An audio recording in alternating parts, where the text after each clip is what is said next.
Hello and welcome to HDR voice. मैं हूं आपके साथ आपका होस्ट दानिश राजा।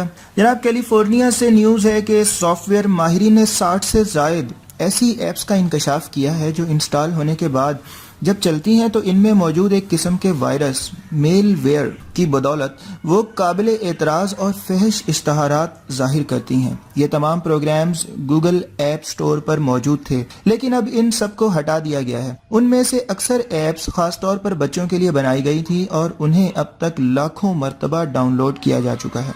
ऐप में छुपे एक मेलवेयर का नाम अडल्ट स्वाइन है, जो न सिर्फ फहश तस्वीर दिखाता है बल्कि लोगों को मजबूर करता है कि वो सिक्योरिटी के लिए महंगे प्रोग्राम खरीदें, ताहम वो प्रोग्राम भी जाली होते हैं।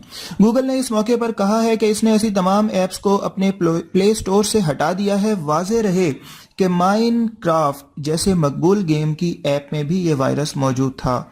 इसके अलावा डिज्नी फिल्मों के किरदारों वाली ऐप्स में भी ये खुफिया वायरस नोट किया गया है। जब ये ऐप्स चलती हैं तो पॉप अप में काबिल एतराज़ और जाली सर्विसेज के इश्तहारात आते रहते हैं। दूसरी जानिब गूगल ने अपने एक बयान में कहा है कि न सिर्फ गूगल ने ये तमाम ऐप्स हटा दी हैं बल्कि उन्हें बनाने वाले डेवलपर्स के अकाउंट को भी मुअत्तल कर दिया गया है। वेरी गुड जी, अच्छा इकदाम है। इसी तरह से अच्छे अच्छे कदम उठाते रहिए। आप लोग हमारे साथ रहिएगा। HDR वॉइस को जरूर सब्सक्राइब कर लीजिएगा। मुझे इजाजत दीजिए। अपना बहुत सारा ख्याल रखिएगा। Take care. Bye bye.